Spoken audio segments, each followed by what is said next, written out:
Hello,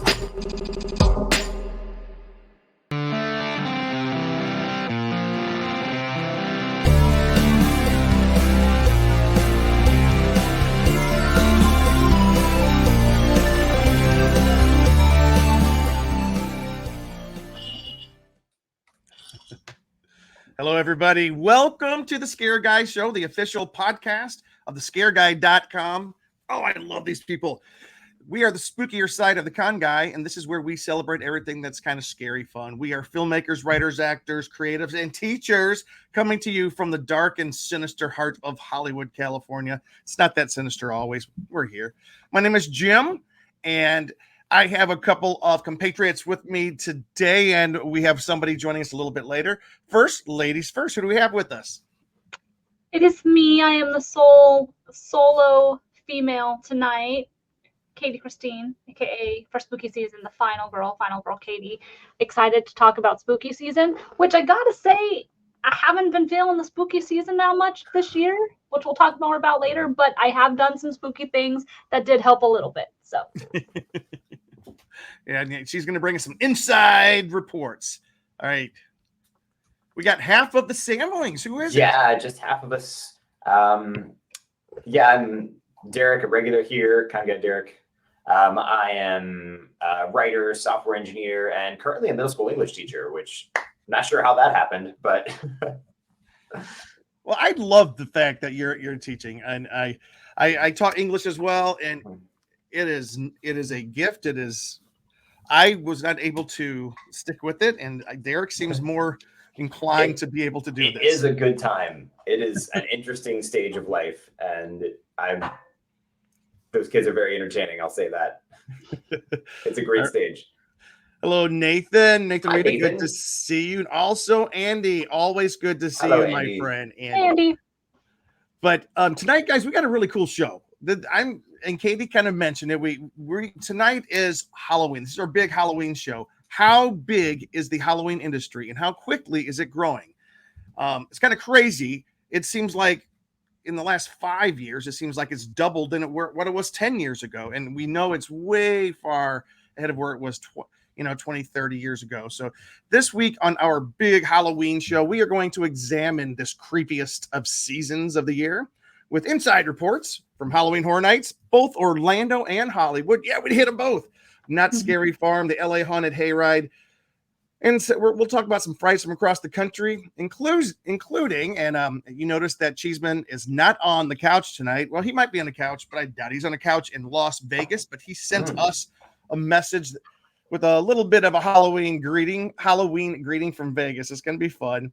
So from haunts to movies to TV and costumes, we are going all inside Halloween. And I couldn't wait. Yeah. Andy, Derek is here. Andy, I know I've been gone a while. Did Luke go to when we were young? Yes. Wait, the concert? Yeah, the festival. Yeah. Okay. I'm like, if he's in Vegas, he probably went to when we were young fest. So who was in that festival, Katie? A lot of people. I've been calling it like Warped Tour times like return, because Warped Tour no longer is a thing anymore. But I think the one he probably mostly went to see was probably Blink 182. Yeah, I guess him and two of his buddies who were in a band with him when they were in college. They all went to see. This is the reunion tour, basically, of Blink 182. Yeah, Blink 182 was there. I know Good Charlotte was there. Reliant K was there. Avril Lavigne, All Time Low. So yeah, he's there. He sends us a little a message. He got a little bit of a spooky Halloween thing going on. Hey, hello Lily. Hello, good to see you. Yeah, Andy says it has been a while, so it's good to see you guys tonight. I'm gonna first of all, since this is a happy hour and I want to be happy. I've got my Bates Motel glass with me tonight. We are gonna jump into the Halloween discussion here in just a second, but if I remember right, I think if I pour cold liquid in here, well, that's kind of a cheat. It fills up. Yeah, but the pink was supposed to turn red. It looks. The roof. It just takes a minute. There's blood spots turning red. Yeah, so the blood beside the Bates Motel. Oh, it's getting darker. Yeah. Either that or That's the cool. background is just darker and makes it stand out. All right, Katie, I got to ask you, Halloween. I know that you and Derek and me have all come from kind of really crazy different backgrounds. Real quick, since we're talking about the history of Halloween and how it's changed over the years, what do you remember about your Halloween as a kid? I remember my costumes. You know, every year my dad would help me make my costume. A lot of my costumes I would think were homemade growing up. Because we would always go trick or treating like house to house. I grew up at a year-long summer camp and conference center, and Yep. so all the kids would kind of just walk around. I know, shocker. Now everybody has to use like cars to get around, especially in Los Angeles. But we would walk from house to house, and then at the end there was like a whole bunch of subdivisions where you didn't know who was there or who was not there. They would come down to the main main cafeteria hall, and they would bring candy, and you could just go to those table to table for the people who we couldn't get to their houses. But I just remember my dad, like, I know I need to like give you pictures of these sometimes because it's not going to do it justice to describe it. But like, I was Catwoman one year, and my dad got one of those plastic McDonald's cups, like the big ones, and made me these like long, like fingernails that we covered in foil to give me like claws.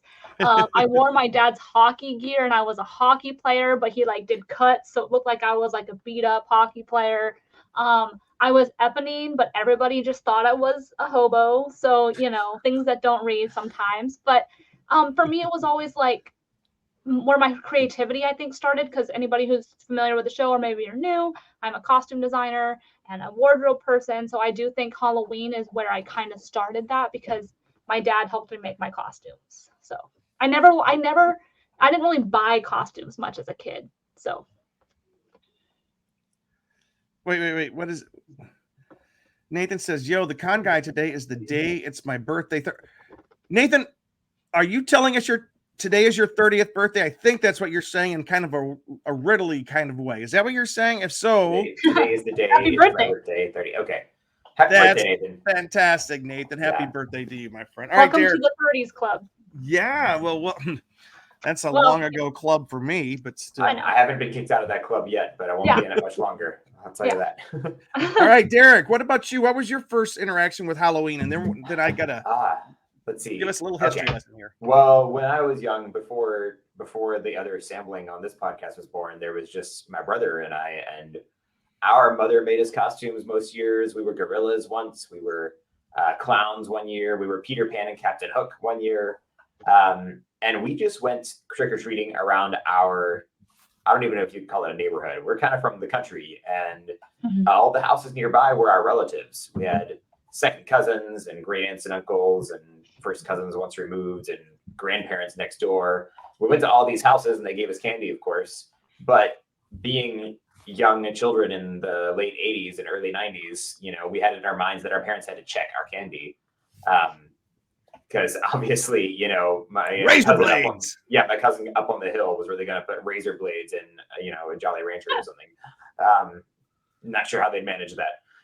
But anyway, it's just funny because that was just the idea we had. All these stories you'd hear about trick-or-treating and how you've got to make sure you're safe. But for us, the big risk was, you know, stepping in a hole or, you know, falling down the hill into the woods or something.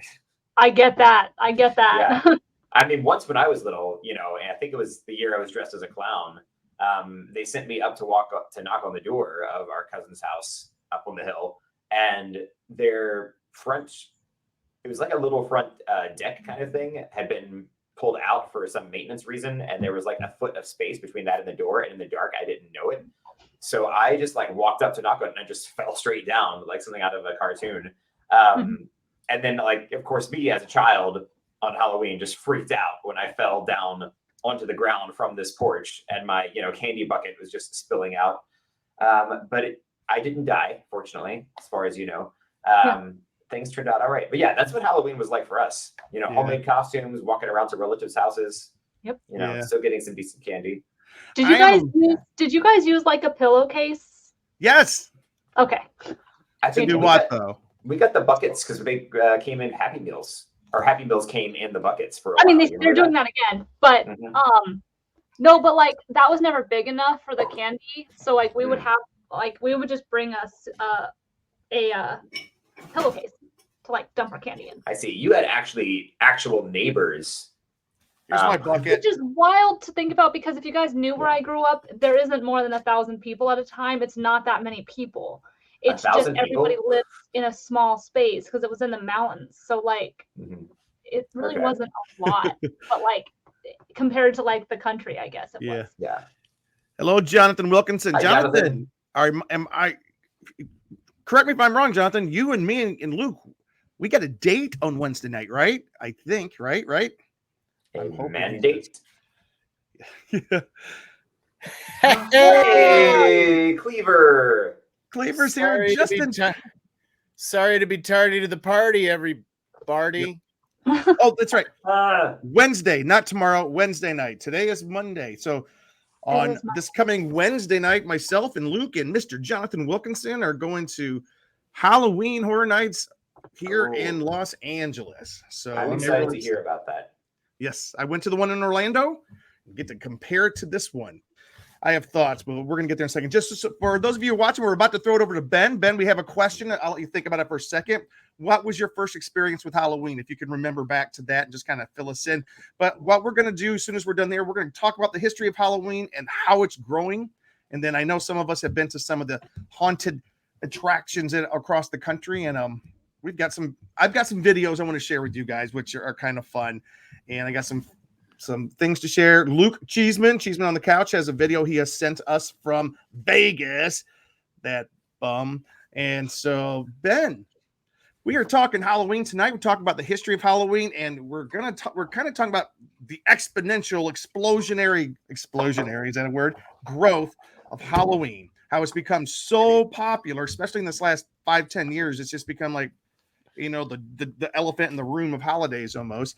So, Ben, hashtag BK421. First of all, introduce yourself to those who are listening to the podcast, and then let us know when was your first time with Halloween. Awesome. All right.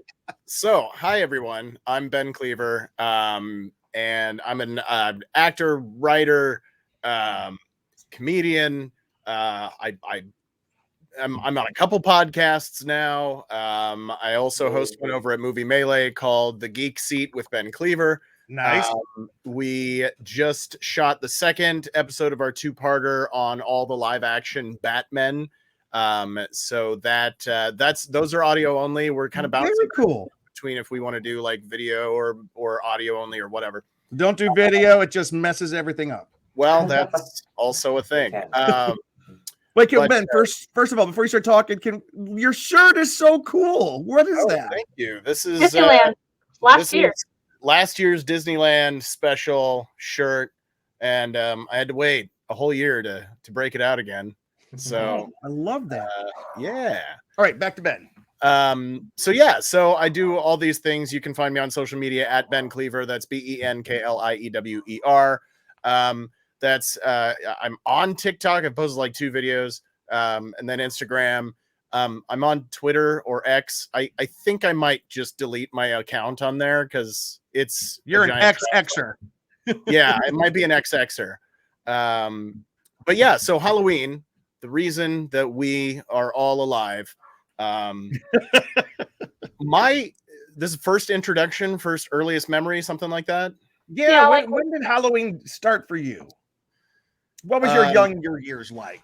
My earliest memory of Halloween was my mom dressing me up in a costume. I had to have been 3 or maybe 4 tops, and it was the old school like hobo outfit, like the bowler hat and the clown, like white clown makeup with the 5 o'clock shadow and the red nose, and the hobos used to be cool, dude. Yeah, right. With the stick with the red handkerchief bag on the back of it, and like baggy trousers and oversized shoes, like clown hobo. That was like a thing. It was like a whole thing. And then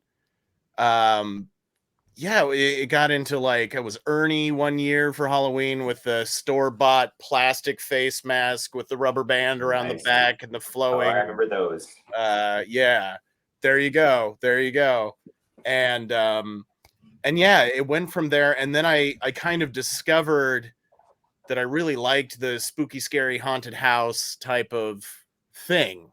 And I don't remember how that came up. I just know I liked it. And so, You're just like, evil. yeah, I'm satanic is what it is. You might be evil. I don't know. But I might be evil. But yeah, and so then I started getting into more of the spooky stuff. And one year I went to Walmart and they had all these Halloween makeup and stuff, and they had like a fake nose, but it was for a werewolf costume. You came with a little kit with spirit gum, and you glued it onto your nose, and it was like wrinkly and weird. Spirit gum. What is that? It's like It's adhesive for it's makeup. Yeah. glue. yeah, it's makeup adhesive for putting prosthetics Effects makeup. effects pain. makeup. Yeah. It's a pain. But I took that and I glued it to my face and I did my makeup Spirit gum. for the there you go, spirit gum. I did I made a costume for my elementary school like Halloween costume parade that we'd have like the day before Halloween in the gym, and everybody would put on their costume and we'd walk around the gym.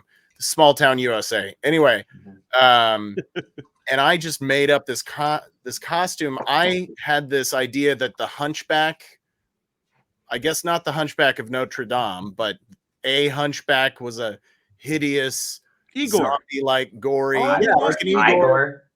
yeah, like Igor, Yeah. type of thing.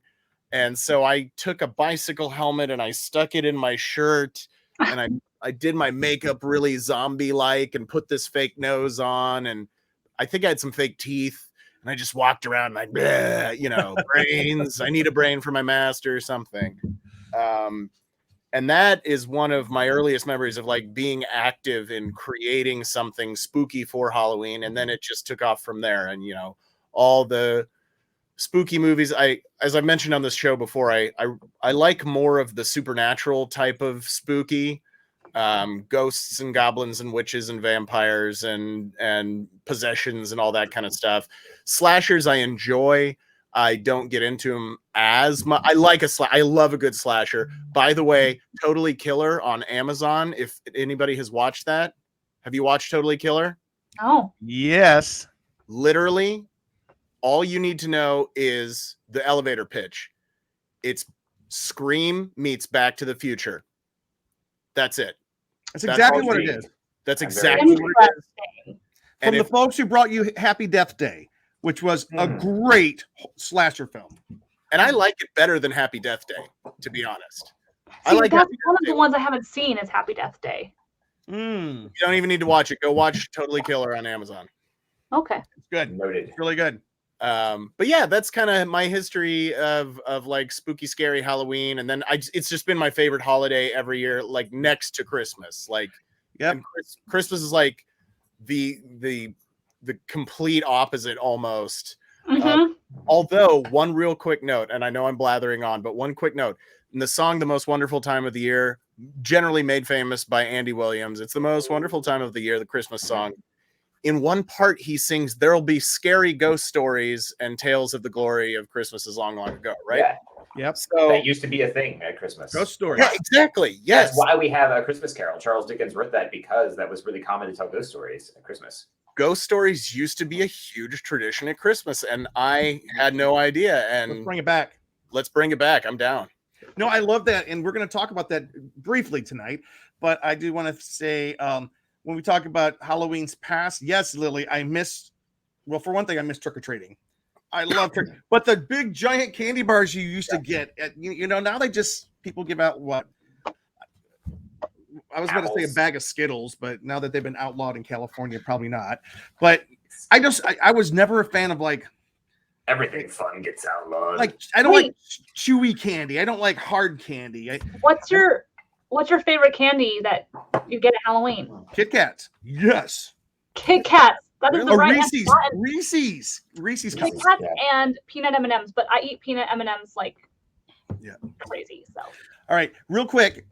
I'm just going to tell you my love of Halloween. I blame it 100% on my parents. Yeah. They did this to me. That's my set. That's me. I'm the Frankenstein's monster. My brother Scott sitting there. And this was later on. I think I've shared before my very first Halloween. My mom and dad thought it was funny to dress me up like a girl. For 2 years in a row, they thought that was funny. I'm still not. Wait.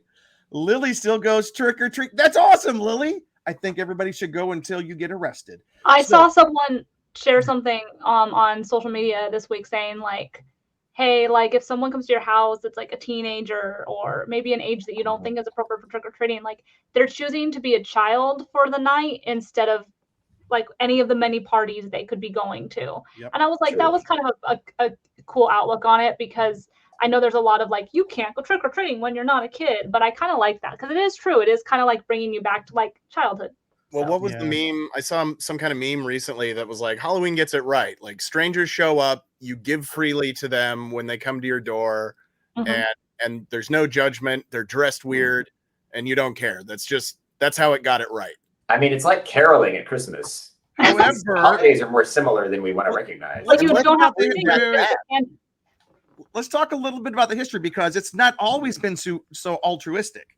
You know, according to history.com, Halloween is a holiday celebrated each year, on October 31st.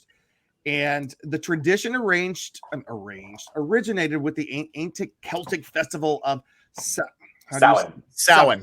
When if you say Samhain, it's not Samhain. Over there. Heather will show up in your room and slap you. Yes, Heather is our Irish friend Heather will send a band for you. Samhain was when people would light bonfires and wear costumes to ward off the ghosts. It's when they felt that the barrier between the spiritual world and the physical world was the thinnest. In the 8th century, Pope Gregory III designated November 1st as a time to honor All Saints. Soon, All Saints Day incorporated some of the traditions of Samhain. The evening before was known as All Hallows Eve and later Halloween. Over time, Halloween evolved into a day of activities like trick-or-treating, carving jack-o'-lanterns, festive gatherings, donning costumes, and eating treats. You know where the trick-or-treating came from? I've heard some things. But it's something like I have all these different stories. Yeah. It's the ancient well, I don't know if it's ancient, but the European, like 500 years ago, European tradition of the poor and needy going door to door asking for a certain kind of biscuit, like souls, what they call them, soul cakes. Yeah, I've read about soul cakes. And then the children started doing it, and it became where they would go and they would ask for these cakes, these pastries, and in exchange, the needy children would get the pastries, but they would pray for the souls of the dead who have passed on for the people who gave it to them. Later on, though, it became where, we have to give them something, otherwise they're going to do something bad to us. Evil spirits will, and it was it kind of all comes back to what we're used to today. But anyways, the history of Halloween has been, it did start as the Celtic holiday, the Celtic pagan traditions. It transformed into what it is now. It came to America with the Irish, who during the potato famine, a whole lot of Irish folks came over and they brought the traditions of Halloween with them. But instead of carving a turnip, we started carving pumpkins, and it just kind of grew from there. It started off as parties. It was more of an adult holiday. And then during like the 40s and 50s, it kind of became very children centric. And then look where we are now. I would argue that it is returning to its adult roots, and I don't know how I feel about that. But I think there's one tradition. I think it's in Wales, where a guy wearing a horse skull for a mask just shows up at your house and barges in, and he refuses to leave until you've given him enough beer that he's satisfied. And then he leaves your house. It's a terrible recollection of what this tradition is, but I think it's Welsh. Pretty sure it's Welsh. I'm going to search for that while we're talking. Check it out. All right. I'm going to do our research here. As Halloween gained popularity stateside, unique methods of celebration began cropping up. Parties by the 1930s were the standard fare. And by the 1950s, they had moved away from big downtown locations to house parties. So 1950s was all about the parties. And then, let me see, bobbing for apples was like a fortune-telling thing. There's a lot of fortune telling, and the tradition, one of the traditions that we've lost during Halloween, it used to be a night where women looking for their future husbands could divinations and different fortune tellers could help them find their husbands so that they would have it by the next Halloween. That was one of the traditions. It's kind of strange. In the 1960s, that's when America first started using the large pumpkins that we have today, a pumpkin bread especially for Halloween. And then I'm just reading some stuff here. And then the Monster Mash Halloween music started in full in 1962, followed by Haunted House and I Put a Spell on You. And then Halloween spending started. Costumes used to look like this.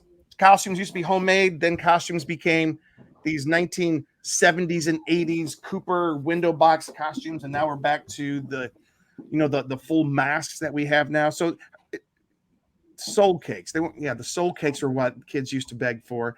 And then I'm gonna make some soul cakes. Yeah, the rise of the latex mask in the 90s in response to some scares. And Derek, you kind of like were half joking about, razor blades in the candy and stuff, but that was a real concern for folks during the 70s and 80s. It was a something that was going around. And then in the 90s, it was during the 80s, they had the Tylenol poison scare. And then so in the 90s, the rise of trunk or treat events happened and mall trick-or-treatings, where a lot of the trick-or-treating get off the streets and started happening in parking lots. Churches started doing a lot of stuff during this time. And then the rise of the haunted house. It used to be, I think it was Young Life on college campuses. Was it Young Life or there's another Christian organization? It was Young Life. Started, I'm sorry? Was it, or Campus Crusade, maybe? Yeah, Campus Crusade. Campus Crusade. They started the haunted houses on college campuses. Eventually, it became the JCs started the haunted houses all across the country. And then gradually it became what we have today, these giant corporate, I love them, these corporate haunt events at theme parks and whatnot. So that's where we are. I just want to ask you guys a question. And we have a couple of questions here. Wait, what's this? I was laughing at Lily's comment earlier. Divination to get a husband for next year? Bring that back. Do it. I'm going to put my student loans in the candy this year. I hear you there. I hear you there, John. That's deadly. So what do you guys think? What do you think has, if you had to give your best guess, what has been one of the reasons for Halloween becoming in the 50s and 60s very child focused, even the 80s very child focused, but it seems to have become a very adult focused holiday now? What do you think happened?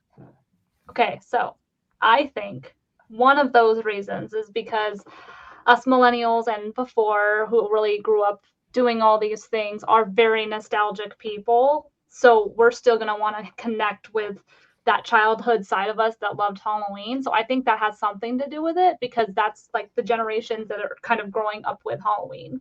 I think that's one reason. And then I think the other reason is because everybody likes making an excuse to be someone else for a night. Interesting. So, that's just my opinion. No, there are no wrong opinions here. Except for yours, Katie. That was not right. I know. I'm kidding. Being someone else, I what mean, do come you on. guys Ben think? doesn't understand. He's not an actor, Well, my opinion is Satan. Okay, yeah. Maybe.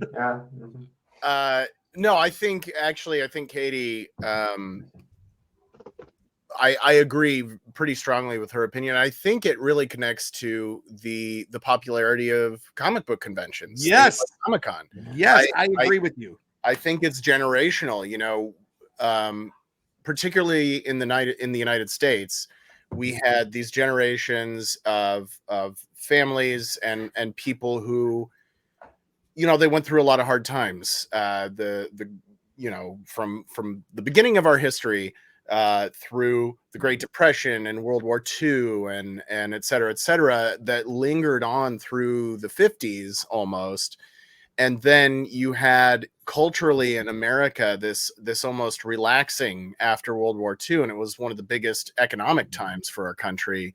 And so it turned more into the culture turned more into a, maybe I want to say work hard, play hard type of thing. Like, you know, and so there was more of an emphasis on being able to do things for leisure time.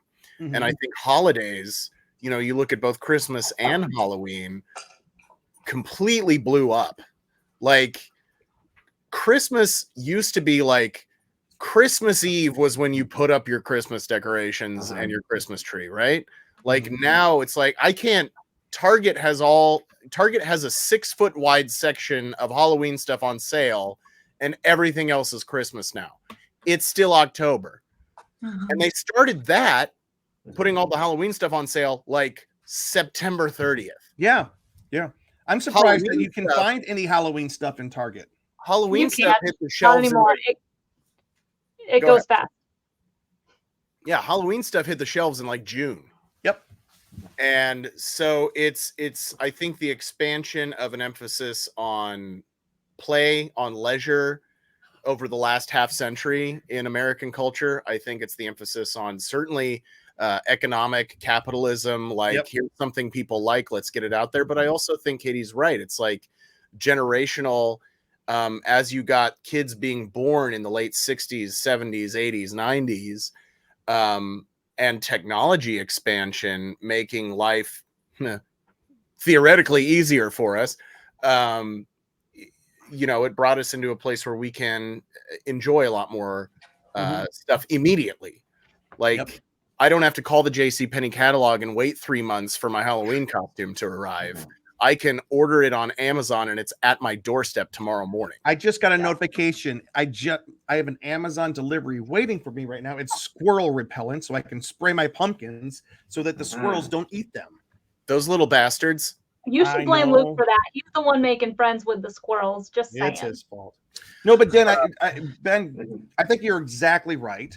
We can't ignore the increasing level of disposable income that is available right now that was not available even just 20 years ago, 30 years ago.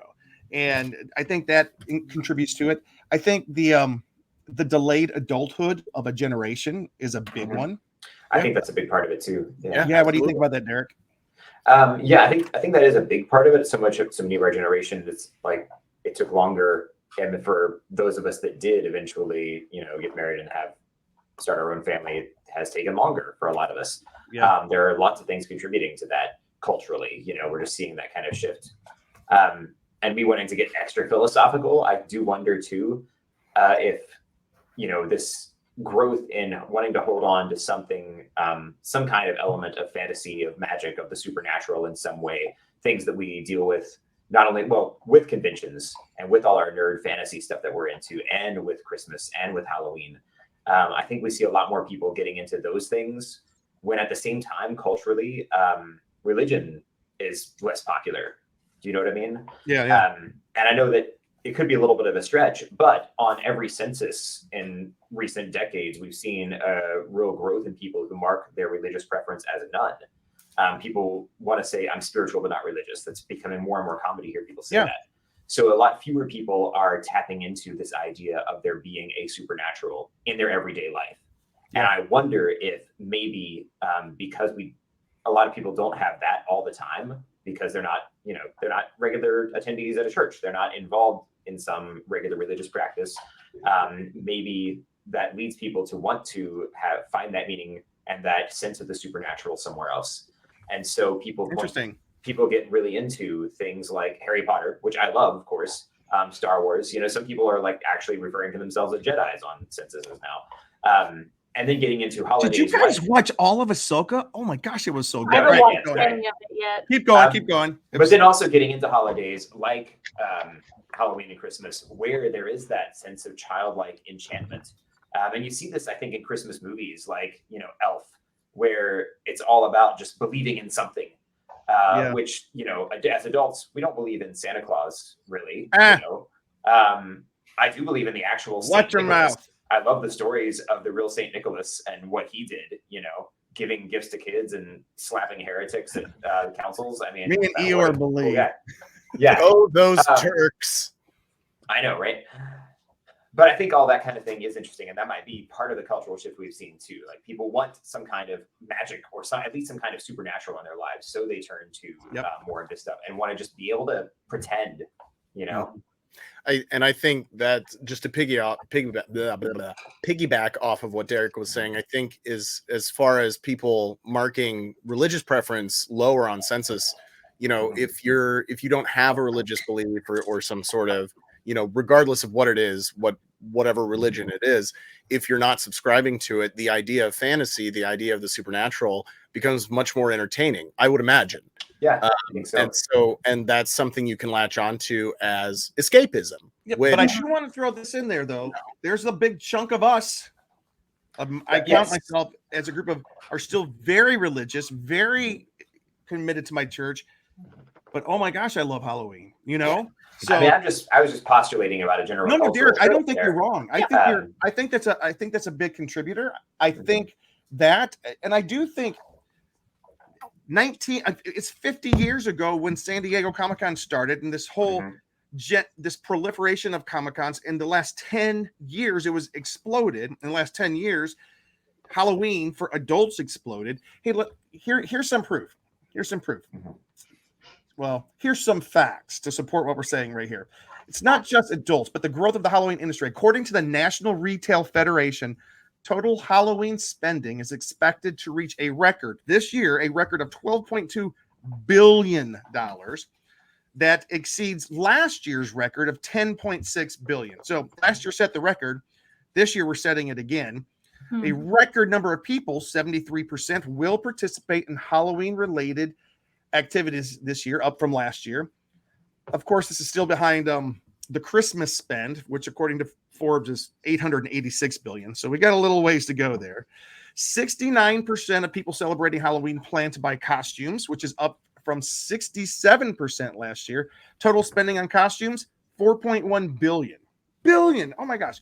Total spending on decorations. Is that of the 12 billion? It's four. Yeah, that's of the 12 billion. So the 12 billion is all that. So a third of it is on costumes. 3.9 billion of it is on decorations. And then spending on adult costumes is expected to increase 18% to 2 billion. So 2 billion is adult costumes. 1.4 billion is children's costumes, and 700 million is what kind of costumes? Pets. Oh, of course. How much of that is candy?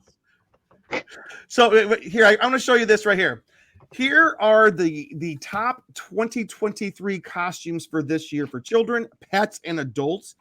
Looking for adults, I'm kind of surprised. A witch is still, you look down the list. They're easy. They're easy. That's why. Sexy witch. But I thought it was going to be Barbie, and but Barbie's number 3. Yeah. So I could go on it. I'm not going to go on a rant on this, but the reason those are the top costumes for adults is because I'm not trying to throw shade at people, but they're easy, and people who are not creatively in creative fields, like they go for easy. They go for things that everyone does, and those things are all those. Well, let me just real quick do the top 10 adult costumes, starting at number 1. Number 1 is witch, then vampire, then Barbie, Batman, cat, zombie, pirate, princess, ghost, Spider-Man. And the top 3 for children: Spider-Man, princess, ghost. Number 4, superhero, and number 5 is witch. So, of course, the top 3 for pets: pumpkin for number 1, a hot dog number 2, and a bat for number 3. Oh, I love that. That's so great. We need to bring back the bedsheet ghost. That's what we need to bring back. Yeah. Yep. Just the 2 holes sheet. Here's some other things from our past that I think people have gone very nostalgic for this year. Did you guys see the craze? Yes. For those of you who are listening, I'm showing a picture of what am I showing a picture of? Who wants to go for it? The classic McDonald's Halloween trick-or-treating buckets with the pumpkin, the Frankenstein, the vampire, and the mummy on them. One of them was a ghost one time too, but that's not shown in this picture. No. Last year was a ghost, a goblin, and a pumpkin. They had a witch with a little pointy hat that you could unscrew to put the candy in. There was a ghost and a goblin or something. But it's the nostalgia factor. The millennials right now, we're in our 30s and 40s, and we have careers, some of us, and and we have disposable income, and companies are capitalizing on that. You can capitalize on nostalgia. It's the same reason I believe that Comic-Con has blown up in the last 10 years, and I love it. I'm part of that. Am I part of the problem? I don't know. Hi, it's me. Is it a problem? Is it a problem? I don't know if it's a problem. Here, let me go through some pictures real quick just to talk about where we are today with Halloween. Okay, so McDonald's playing on a nostalgia factor. All right, another nostalgia factor. Apple Plus Television now has The Great Pumpkin, Charlie Brown. As everybody knows, I'm a big fan. I'm wearing the hat right now. Yes. I'm having a Halloween party that you're all invited to called the Great Pumpkin Halloween Party. On Halloween night, we're all going to sit out in a pumpkin patch. It's Jim's pumpkin patch. Anyways, is it the most sincere? It is the most sincere. I don't have pictures. Whoa, wait.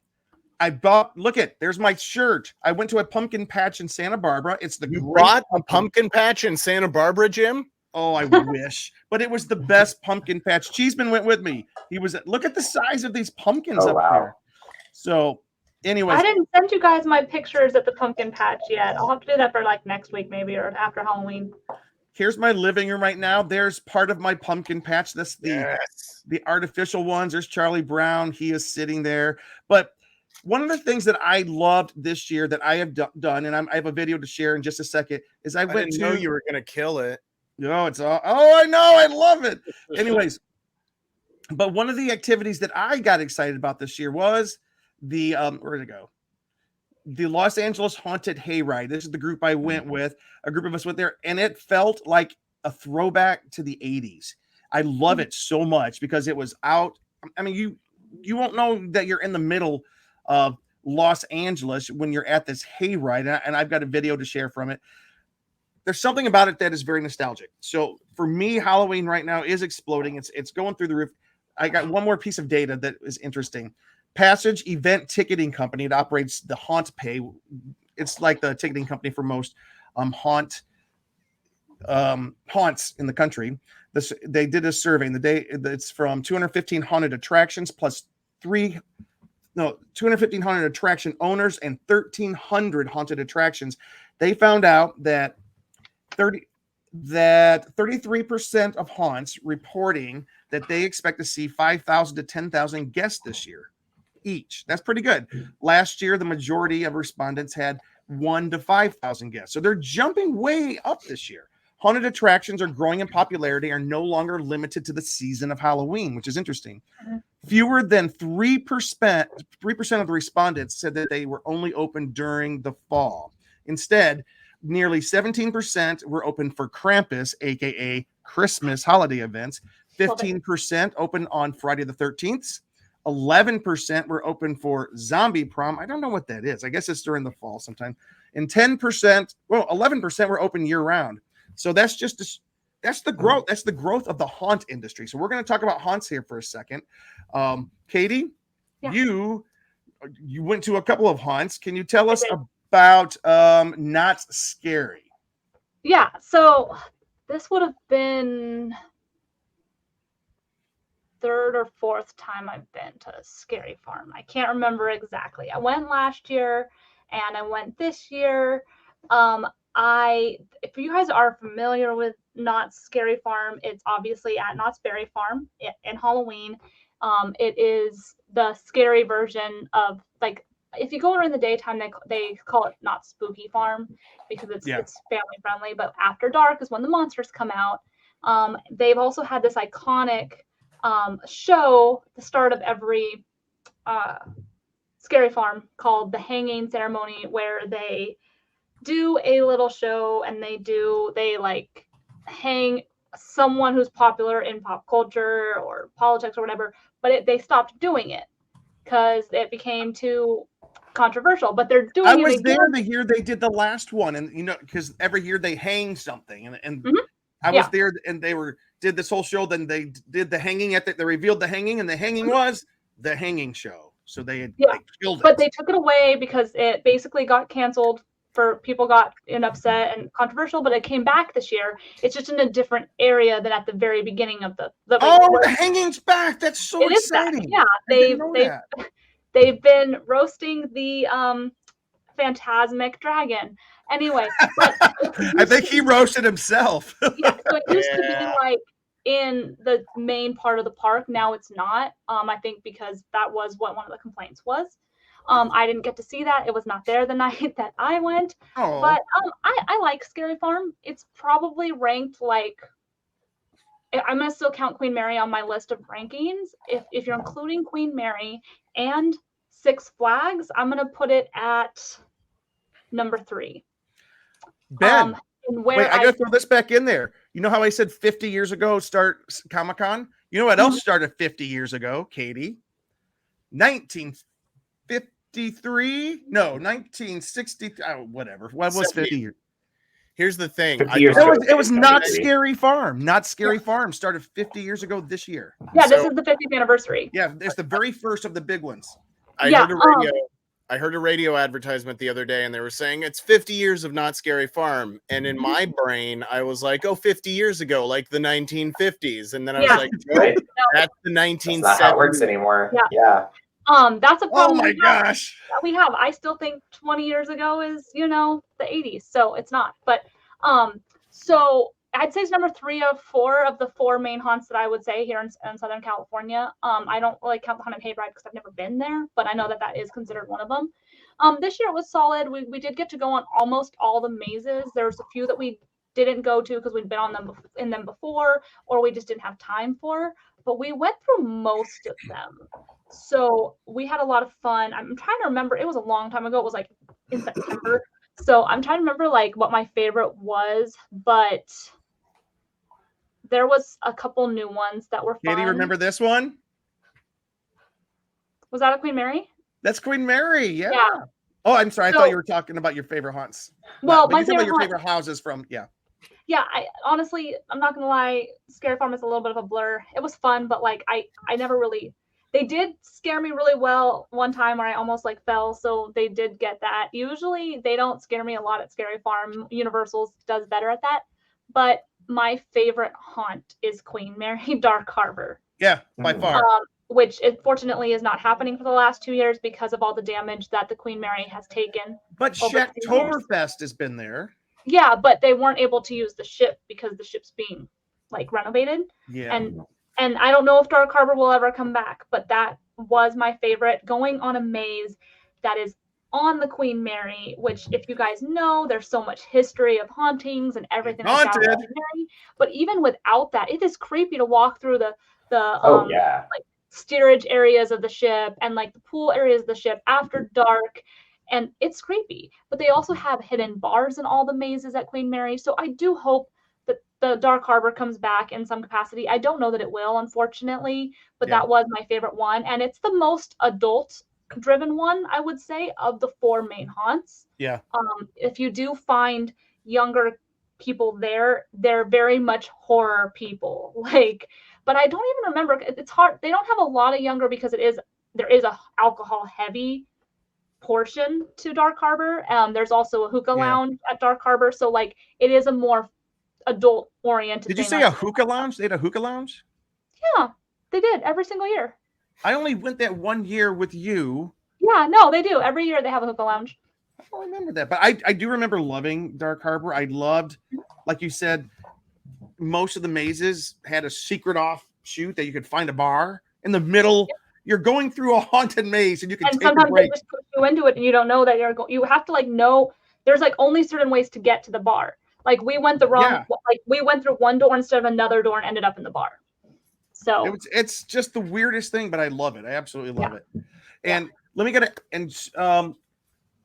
and we'll just speed up a little bit here. What about Halloween Horror Nights Hollywood? Because I'm going to compare it to Orlando because I have some thoughts on the Orlando one. well, I don't want to spoil Hollywood Horror Nights for you. I'm going because Wednesday. You're going on Wednesday, so maybe we can talk more about it later. But I do have notes. I was literally getting out of the houses and like writing notes. Yeah. So all I need to say is, and Jim, you have to go. You have to promise me you will go. It has been the #1 ranked attraction so far in Hollywood, which is Purge Dangerous Waters. It's been the #1 ranked experience at Horror Nights this year. Is that the tram? No, that is the live action stunt show that is taking place at Waterworld. Oh, Yeah. So they're really? doing, if you guys know Universal Studios, they've had the longest running stunt show, Waterworld, during the day for a long time now. This year they have a Purge themed show. Where just at nighttime though, right? At Waterworld. There is blood. So disclaimer, there is blood in this show. Good. It's Will be so blood. fantastic. Like, yeah, it's obviously like the cheesiest but most wonderful thing at the same time. So you do see, basically the higher ups that are usually safe from the purge is basically hiding out, and then of course stuff happens. But they utilized a space that they've never utilized for a show during Horror Nights, and brought an actual Horror Nights themed show to Horror Nights, which I love that. great, because usually we're just getting the jump scares, the environment, things like that. And they had Jabberwockies, but that wasn't themed to Halloween. They were masked. Get rid of the Jabberwockies. What's the thing was pretty much the only Halloween thing about it. And it's great. It's fun to have that. Jim, it's Jabberwockies. There's no Jabba. R. There's no R in it. Wait, what's the Lewis Carroll poem? That's Jabberwocky. Jabberwocky, but the dance group is called Jabberwockies. Jabba. But Shaquille O'Neal is in it. What? If you haven't I'm gonna go now. to Horror Nights yet and you're still going to it, I highly recommend it. We made sure there's only, I think, 4 shows a night, so they do post the show times at the front of the venue, so you want to kind of plan your night accordingly. But honestly, here's the thing, and I know Jim is going to disagree with me, and some other people will disagree with me. I never pay for Fastlane. I never pay for Express. To me, it is not worth the money. Not this year. I will not pay this year. It's too expensive. I went through It's $200. everything but 3 mazes I went through without the Express Pass. And I went on a Saturday night, like 2 weeks ago. Wow. Which ones did you skip? I skipped The Exorcist. Yep. I skipped Evil Dead. And I skipped, what's the third one? Tram. Oh, you skipped the tram. The tram takes like an hour by itself. Tram, and also Tram, because it closes early, it's hard to time it. And it didn't, the tram is not my favorite thing. Ones that did surprise me and did really appreciate, Monsters of Latin America. Yeah, I'm looking forward to that. So good. We walked right when the doors opened. There's no way. It was the best decision because we hit it right. So most people go straight to lower lot. We did upper lot first, then went down to lower lot because everybody went straight to Stranger Things first. The line was like 3 hours long when we got there. By the time Katie, we were on it, at the end of the night, it was an hour. Here's the deal. In Florida, they had 10 haunted houses. No, I think in Florida, they're mazes. Out here, they're haunted houses, or is it the other way around? I don't, either way. Because here they had 7, right? In Florida, they had 10. They always have more in Florida, yeah. I did not buy the front of line pass. It was crazy busy, but I did all but 2 of them. You know what? So, 2 I skipped. Again, you timed things right. Yeah. You know what I skipped? Stranger Things and Last of Us. Least of Us. Oh, Last of Us was so good. It was so good. I love really? Last of Us. Yes. But I'm also terrified of clickers. So that's another story for I've never seen the show or played the video game, so I was like, fungus zombies. I played enough of the video game to see the clickers. So all right. But I know we have to cut it a little bit short, but yeah, I loved it. They brought back the Death Eaters in Hogsmeade, which is a great addition that they did last year, and it's really fun if you're a Harry Potter fan. They did still have the bar open there, things like that. So it was really fun to kind of walk through there.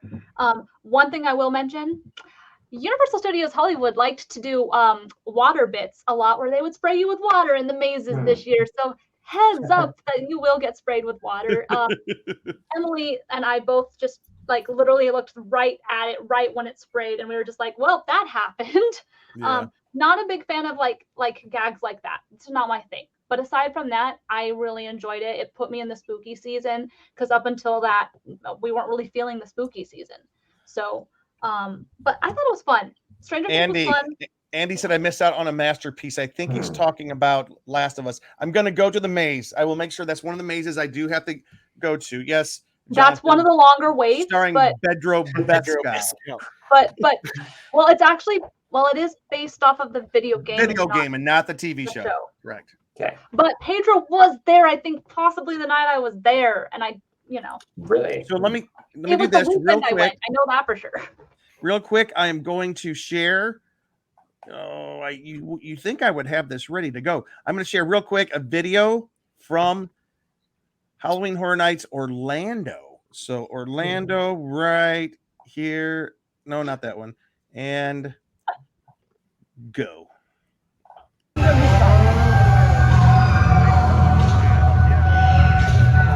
So for those of you just watched, this is just kind of entering into going through the smoke, going through one of the scare zones, just to kind of give us an idea of what we got. And if you guys haven't been to Universal Orlando, People on the hill.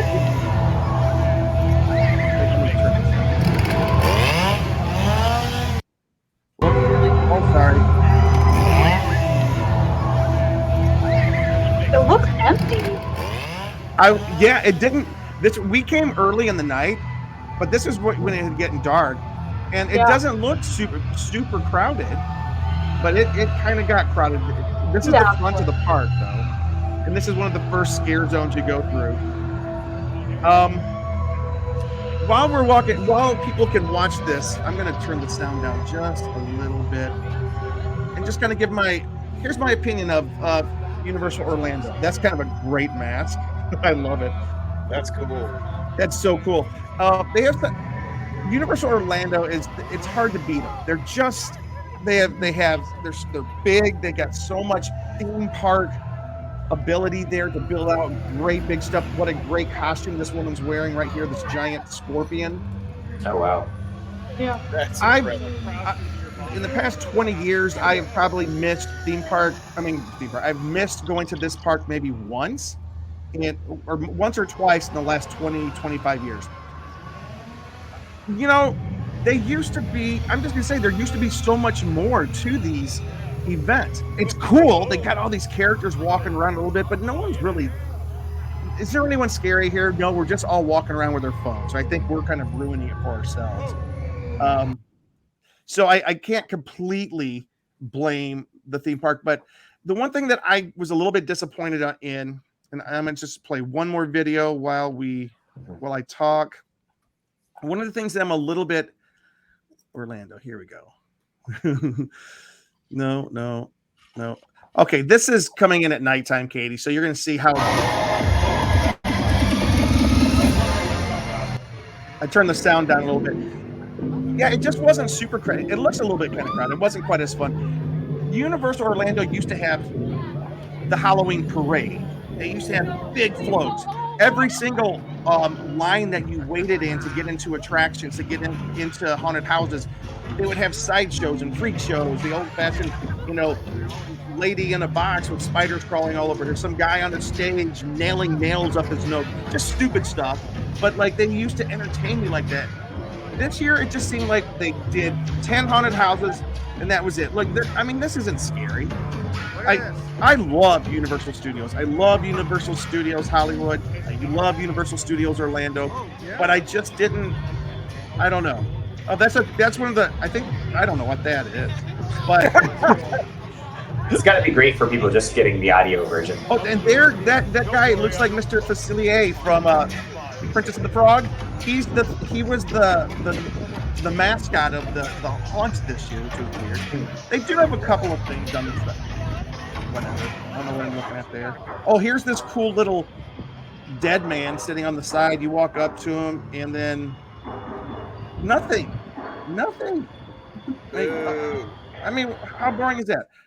There was a lot of that. I don't want to complain too much, but it didn't feel like the experience I've had in years past, where every ounce of the park is packed with stuff. You walk through these scare zones. They have, if we have time, I'll just leave us on one when we leave the show tonight. Or I'll put it on social media. But yeah. I love Halloween Horror Nights. Love it. I love going to Orlando. I'm looking forward to going to this one. The one thing that has changed in these past years is Mr. John Murdy is working with the folks down in Orlando. They have about 4 houses that are like the same house, like Stranger Things, Last of Us, Monsters Unmasked, and there's a 4th one, right? I think. So they're starting to, like, people like me that go to both coasts, there's not a reason to do it anymore, I think. But we'll see. I don't want to act like I'm just all negative because I did have a good time. It was a good time. I really enjoyed it. And I'll go back next year and I'll come back and I'll complain about it. Oh, you bought the special cup, which gave you a double cocktail for every single cocktail you bought. Sounds like a good deal. I bought the cup, which was kind of pricey. And then it was almost impossible to find any bar in the park that would take the special. They had to be special bars, the pop-up bars. You couldn't go to the regular bars. And I'm like, they had to pull me back. I was like, where do you have this written down? Where is this policy that I've been running? Jim, calm down. I mean, it was one. There's one more thing I do want to show. And this because Jonathan. I need my liquor. I know. Jonathan just said that he might be going as, what's the guy's name? David Pumpkins. Yeah, David S. Pumpkins. David S. Pumpkins. Who you is don't that? know who David S. Pumpkin? I don't know who that is either.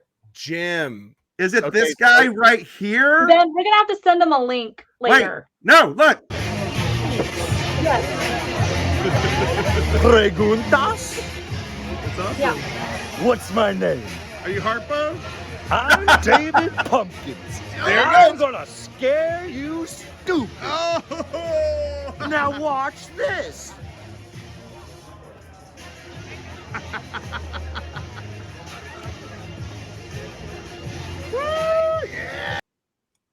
That was him. It's not as effective without the 2 dancing skeletons. It's So not. Jim, if you're not aware, and Derek, I guess as well, David Pumpkins is a sketch from Saturday Night Live starring America's Dad, Tom Hanks, as Andy Harrow has just informed us. And it became a cult, one of those cult classic SNL sketches that, you know, like randomly Tom Hanks would come back and do. He came back last year or 2 years ago. Yeah. And it's the stupidest thing ever. He's like not a scary character. The whole sketch is about how he's not scary, but he keeps popping up in these haunted houses. So that's David Pumpkins. We'll have to send you some links.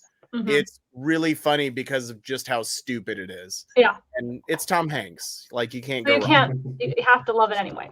Okay, guys, and just because we are kind of running long, there's 2 last things I got to show you. One's the hayride. I did go to the hayride, the Haunted Hayride. It's a little bit dark in spots, but I'll show you one of the hayride experiences we had. It's really cool. LA's Haunted Hayride. Oh, awesome. Oh, my God. Oh, that's cool. That's pretty cool. I just thought that's so cool. That's really fun. Love that. Yeah. I love the Haunted Hayride. Watch that. They terrify you. This is already better than what I thought from the And, but you're also really into it. Universal Studios Orlando footage.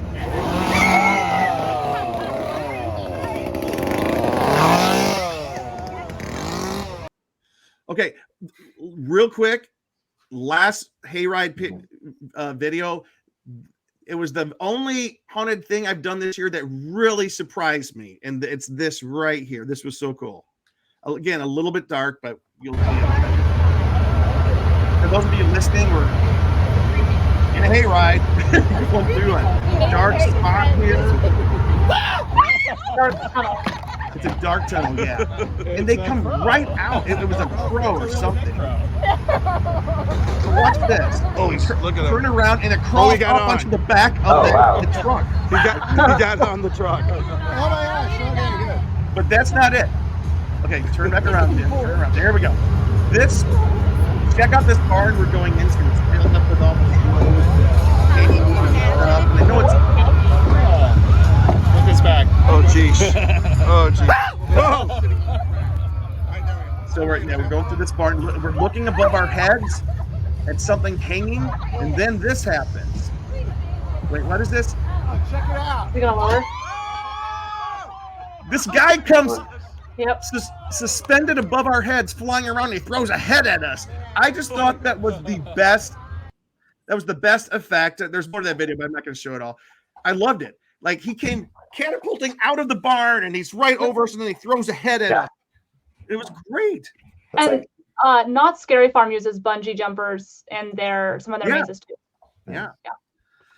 All right, Derek, I want you to show us, and I'm going to go through it, and then we're going to close. Luke Cheeseman is in Vegas and has a video, real short video of something he did that's kind of cool. All right, Derek, I am going to pull up, and then we're going to close. Final thoughts. Be thinking, folks. Final thoughts on the state of Halloween today. Katie and Ben, be thinking about that. All right.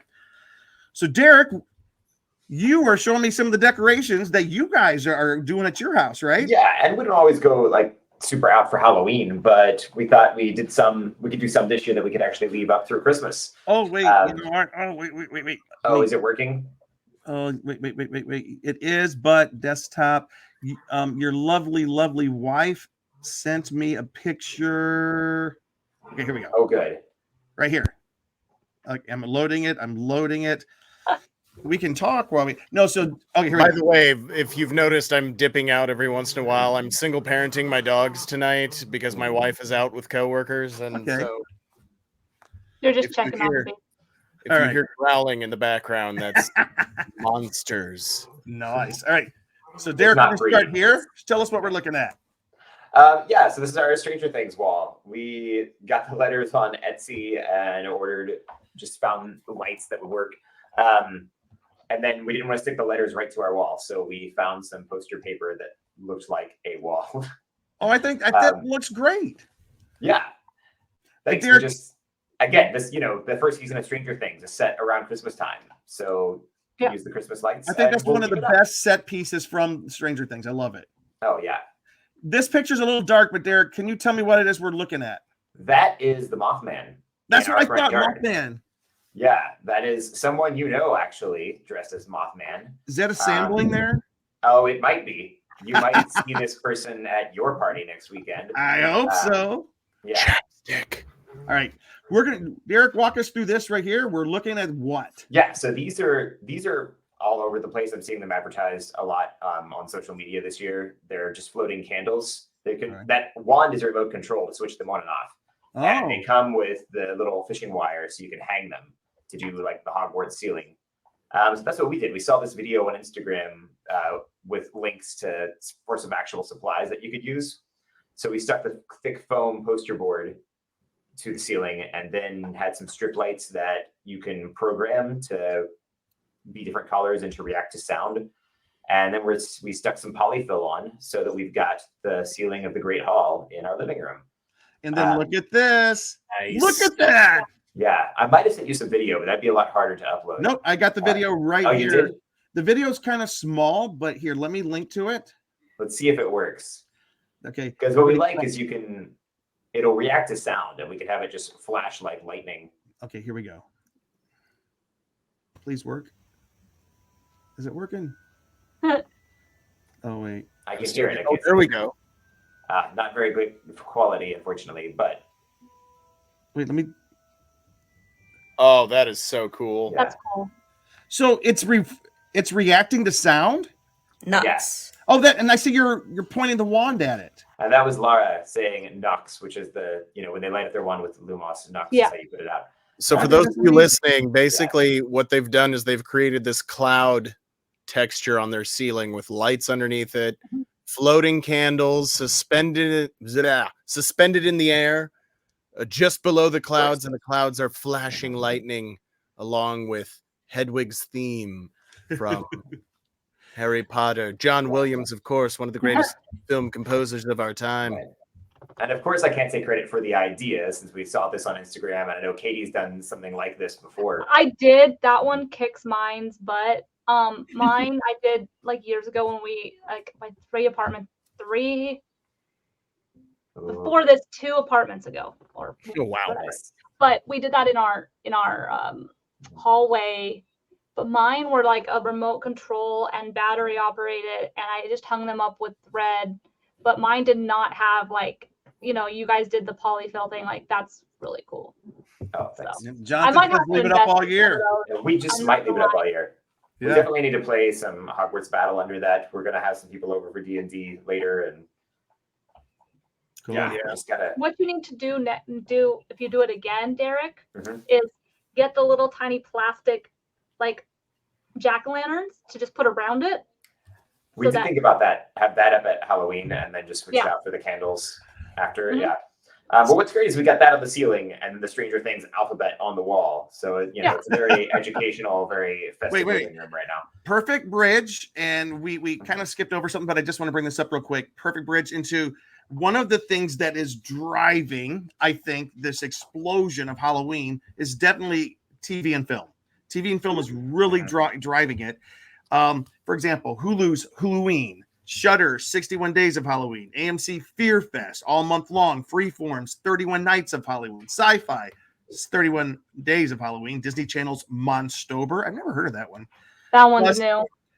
Paramount Plus has the coolest name because Paramount is a mountain. There's just Peak Screaming. Get it? I get it. And then of course Netflix and Peacock have their special stuff. I just want to ask you guys. I think you guys know mine.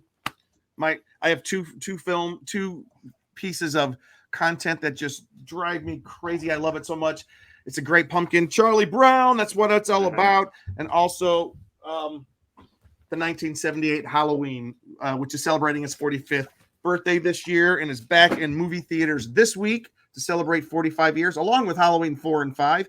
4 is great, 5, But all right, real quick around here, and then we're going to go to Luke's video. Katie, do you have any TV specials or films that kind of help drive your Halloween passion? Yeah, I mean, I'm watching Goosebumps right now. I have 2 episodes left that have aired. It's actually delightful. Yeah. I'm just waiting to watch episode 6 because one of my biggest fears is in that episode, and so I need to make sure it's not near bedtime when I watch it. But it's just fun, family, lighthearted horror. Like, it's not super intense. I mean, it's kind of intense, like more intense than like maybe people who like my friend who hates horror likes it. So if that tells you guys anything, but it's fun. It's campy, it's tropey, but what do you expect from Goosebumps? But I'm enjoying it. But as far as traditions go, I always have to watch Halloween Town and Halloween Town 2, which I haven't watched yet, but I do need to watch them. And then sometime from Halloween until Christmas, I always have to watch Meet Me in St. Louis, because that is one of the few movies that takes place at both Halloween and Christmas time.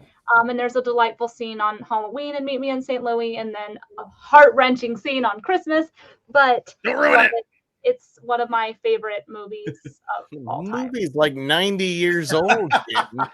I guess there's a point of It's also where the song "Have Yourself a Merry Little Christmas" came from. Which I the love. original.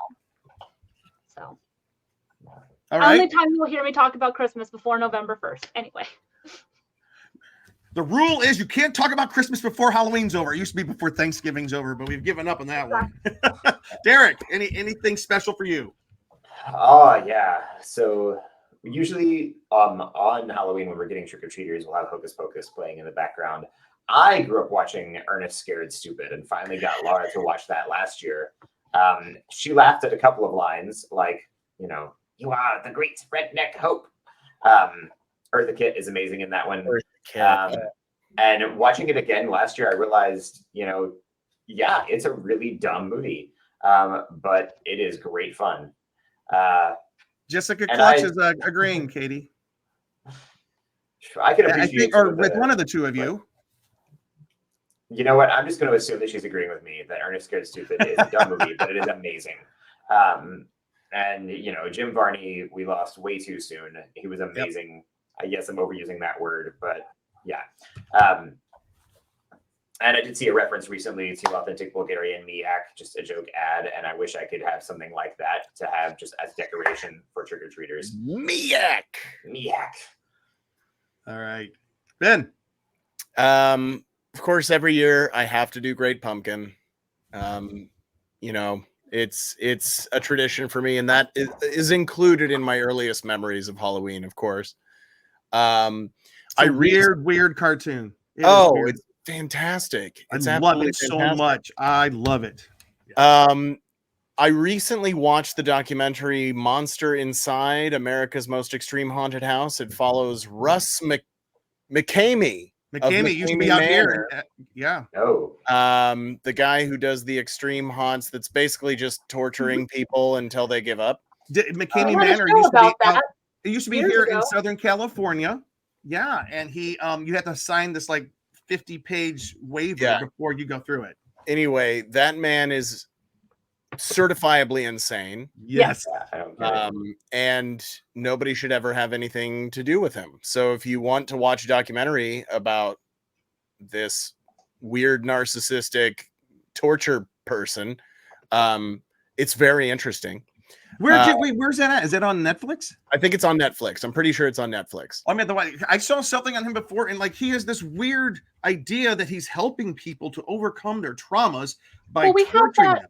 Yeah, We I had don't that see one how guy would work. on the show a few years ago who was talking about. Oh, that's right. We had the guy on who did the hauntings or haunts who interviewed him for the documentary. Yeah. So I think that's the worst part of like this cultural explosion. I'm also watching Goosebumps right now and really loving it. Yes, The Great Pumpkin And Halloween. But I'm gonna watch Hocus Pocus. I'm gonna watch Casper. I'm gonna watch all of these. The original Under Wraps. The original Under Where Wraps. can you find it? What is that? Not on Disney Plus. They took it out when they made the new one. I Oh, think that's we, the Mummy show, right? Yeah, I think we got it on Amazon. To be honest, I think you can get it on Amazon on streaming, maybe. I'm gonna Or have to they- look. Or maybe we watched it and then they took it off when they put the new one on. I don't remember. I know they took it down when they put the new one up. But you know, all those classics. I saw the new Exorcist Believer. I wanted to ask you about it Oh yeah. because Andy said this is the 50th anniversary of Exorcist. Right. So Bree and I were kind of split on it. I liked it. She didn't, but she had very good reasons for not liking it. Part of it being some of the writing's a little dumb. David Gordon Green. But some of it's good. Like I thought a lot of oddly enough as a theological history nerd, like I thought some of the theology in it was really cool and interesting, but some of the scenes were like, that's the direction you went with that? Okay, fine. No, I like the idea that I heard that exorcisms or possessions occur in cultures around the world. Yeah. It's not unique to Christian theology that people are possessed. They do touch on that in the movie, which I thought was really neat. But yeah, we've been jumping on the scary thing, and I really just love Follow this the House of here. Usher. Has anybody done Follow the House of Usher? Not yet. Yes, we finished it. And We loved it. yes, I can't wait. Because Hill House was the best thing on TV in the past. I still 5 haven't years. watched that, so that's like Hill House was amazing. Okay. Bly Manor was Blah Manor. And then, but Fall of the House of Usher, if you're a Poe fan, Edgar Allan Poe, which I am. it's, I mean, it's just in your face Poe references the whole time. That's cool. And, Oh, okay. Great, And- great. and Bree, like, my wife Brianna does not know how she did not become like a weird goth kid, because she like used to memorize Poe for fun when she was a teenager. And so like I know like the Raven and the Telltale Heart and Yep. like a little bit of the rest of it, Mask of the Red Death. Mask of the Red Death, and she was like that's a reference, that's a reference, that's a reference, That's like awesome. every 10 seconds. But it's so good. It's very gory, and really Book of Poe spooky. somewhere over here. There you go. And Sorry. what's That that? was creepy. But Luke really just well sent a written, video from Vegas. I'm trying to turn it off. really well written and very well acted, very well put together. It's really good. I liked it a lot. I don't know if it beats Hill House for me, but it's up there. Well, Hill House is such a high bar, and we are about to finish here, Derek. If you need to get going, so I apologize. We are kind of coming to an end. Anything else, Ben? Well, I just love Halloween, and then when November 1st hits, we jump into Christmas, and I like that too. And I love that too. And Next Tuesday is a Halloween. By the way, we have a big Halloween party. A Scared Guy and Circles LA are sponsoring it over at the Mayflower Club in Los Angeles. If you guys are interested, private message us because it is invite only and you have to be invited. So we're inviting. And the reason for that is because we don't want any douchebags showing up. I'm just sorry. I'll just be completely honest. No, we're kind of careful who we invite. Yeah, we're inviting just people that we vet you first. We vet you. And then I'm having a personal Halloween party on Halloween night. It's the Great Pumpkin Party because I got so many pumpkins here. I said I'm inviting everyone to my pumpkin patch. Anyways, guys, we got to do it to wrap up, but I just want to let you know, I just poured myself a painkiller beer because it has Frogtown. Yes, it's a tiki themed beer. Check out this coconut and orange juice in it. I'm sorry? Does it have coconut and orange juice in it? Yes. Wow. It's amazing. And here is one of the most amazing tiki mugs I have ever seen. I think I've shared it on either on here or Tiki Freaks. I won this at San Diego Comic-Con. This thing is worth like $300. It's a really I'm going to set it down. So that said, that's awesome. Real quick, we're going to end with, and we'll come back real quick. If you guys need to jump, go ahead and jump. If those who can stay on, because we have like a 3-minute video from Cheeseman. Luke, he's in Vegas, and Tiki and Halloween intersect in big ways, and it did for Luke today. So I'm going to share. Luke sent us this video about a cool. Here, if I can remember how to do it, and then we'll come back and say goodbye. So here is Cheeseman in Vegas, and if I can make it work, Cheeseman in Vegas. Here we go. Is it? Oh, what's up, Scare Guy? I'm here with Jake, the Jacoby System.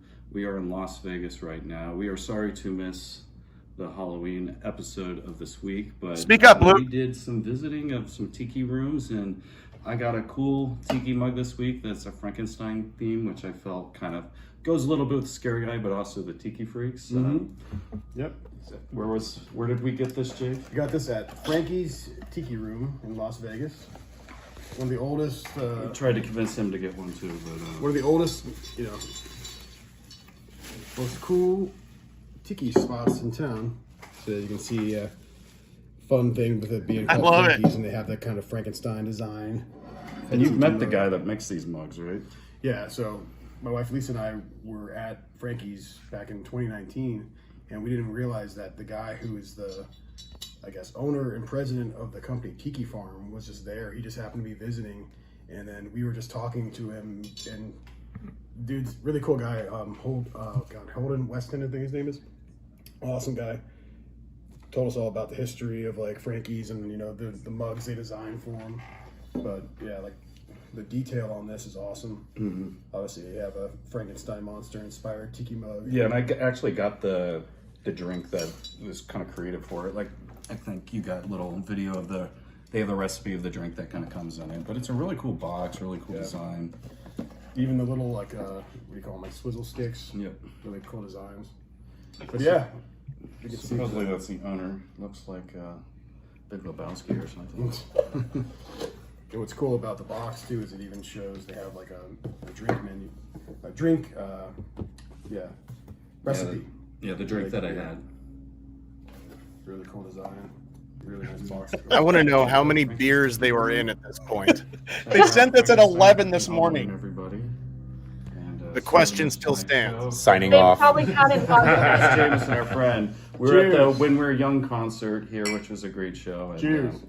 I know Sum 41's a big kind of Halloween, and they have some kind of monster themes in some of their music and even their design. So even the new Green Day album is has like a zombie theme. Like they're all dressed up as like bloody zombies and stuff. So pretty cool. Punk rock supports monsters, and so do we. Yep. Cheers, everybody. And when you're in Vegas, check out Frankie's Tiki Room. Frankie's Tiki Room. All right, guys, we are going to be ending here. Luke called Jake the Jacoby System. That's his. He's called the Jacoba System, not the Jacoby System. Yeah. That's why I'm asking how many beers in were they when they shot the video. Okay, I think the beers were. I think the hangover was from yesterday. And Katie, I think you got the concerts right. But Luke said that today about 12:15, and I noticed like, wow, they're going. Or anyways, they were there at Frankie's Tiki Room in Las Vegas. It's a 24-hour tiki room, one of the oldest in the city, and it's a pretty amazing spot. As and for those of you who don't know, we do have another podcast and website called The Tiki Freaks. Check it out. We are talking about tiki and Halloween. I'm hoping to get Ben on there because Ben is a mixologist himself, so I hope to get him on there. Listen, Oh, I love it. I'm down anytime. I'm disappointed I didn't get a phone call about the Haunted Hayride. oh, Like, I would have. Call me. You have my number. I know. It's one of I didn't put that one together. Somebody else did. Okay, fair enough. There was some drama that happened. I'll tell you off camera what happened. Anyways, hey guys, thank you so much, everybody, for watching this week. We just want to wish you a very happy Halloween. Halloween is in like a week. A week and 1 day. A week and a day, or whenever you're listening to this, we are in Halloween week, guys. Enjoy it because I think one of the reasons Halloween is so big this year, as we know, the past 3 years, we've been slowly kind of trying to pull some back. I remember 2020, we did our podcast. It was all online. Halloween was all online. Nobody went anywhere and did anything. 2021, we maybe had like 15 people around, maybe. And then 2022, it kind of jumped last year. And then this year, I think everyone's like, hey, we're going to do Halloween this year. It's the first year in Los Angeles for the big West Hollywood Street Fair is happening. So they're predicting it to be one of the biggest years they've ever had. It's been canceled the last 3 years, 2021, 22. So anyways, we do at the end. I have some guests who just showed up downstairs. So I'm going to head downstairs. But listen, guys, thank you so much for joining tonight. Katie and Ben, though. Katie, we're going to start with you. Last thoughts on the state of Halloween and then your closing.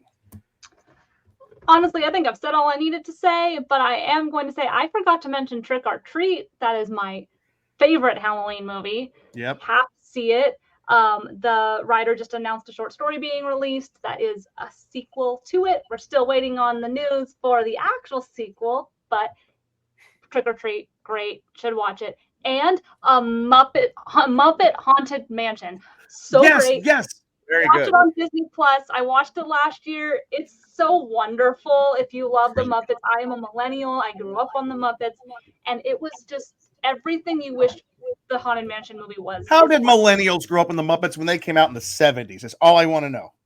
Because we were born in the 80s. Yeah. Okay. They were Anyway, hitting their stride when we were kids, man. Stay tuned to my social media, all at KT_Christine. If you follow me on TikTok, it's pretty much only K-pop content at this point. So that's mostly that. But on Instagram, you can follow my other adventures. You'll get to see all of my Halloween costumes. They cannot be as epic as last year where I dressed up as Hogsmeade. But this year I have some fun stuff planned and I haven't even figured it all out yet. But happy Halloween, everyone. All right. And before Ben goes, I just want to say goodbye. This has been great. You can find me, Jim, at The Scare Guy. You can also find me on James D. Fry on Instagram. And Ben, take us out.